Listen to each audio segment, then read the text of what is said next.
বাংলাদেশের শীর্ষস্থানীয় 20 জন ধনীর মধ্যে আমাদের 11 জন হচ্ছে বেগমগঞ্জের। তা হোয়াই নট নোয়াখালী বিভাগ হবে না কেন?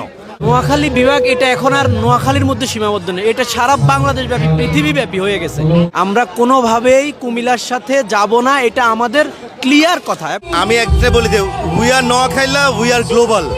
এটা শুধু বাংলাদেশের ভিতরে না, আমরা যদি সবাই এক থাকি নোয়াখালী বিভাগ কেউ ঠেকাইতে পারবে না। নোয়াখালীর ইতিহাস ও ঐতিহ্য বইটা পড়লে দেখবেন নোয়াখালী 3500 বছরের শহর। এটা হয়তো অনেকেই জানে না। বাংলাদেশের যত প্রকাশনা, প্রায় প্রকাশনা দেখবেন আমাদের ছমনি থেকে উঠে এসেছে।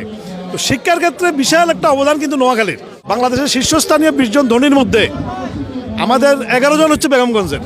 তা হোয়াই নট নোয়াখালী বিভাগ হবে না কেন?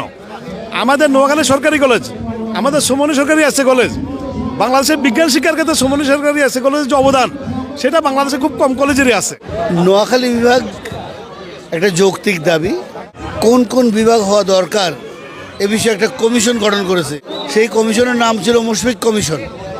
যাচাই বাছাই করে প্রশাসনিকভাবে সিদ্ধান্ত নিয়েছে 11টি বিভাগ হলে বাংলাদেশে ভালো হয়। সেখানে নোয়াখালীকে বিভাগ করার প্রস্তাব করা হয়েছে। তাহলে আমরা নোয়াখালীর মানুষ হিসেবে খুবই গর্ববোধ করি এবং এটা আর কোথাও আমরা দেখি না। নোয়াখালী মানুষের একতা, ভ্রাতৃত্ববোধ, যেটা আর কখনো অন্য কোনো ডিস্ট্রিক্টে দেখি না। আমরা এটা গত এক শুভ সভা দেখে আসছি। আমরা যদি সবাই এক থাকি নোয়াখালী বিভাগ কেউ ঠেকাইতে পারবে না। নোয়াখালী বিভাগ এটা এখন আর নোয়াখালীর মধ্যে সীমাবদ্ধ নেই, এটা সারা বাংলাদেশ ব্যাপী, পৃথিবীব্যাপী হয়ে গেছে। একটা সময় ছিল শুধু নোয়াখালী ব্যাপী, এটি এখন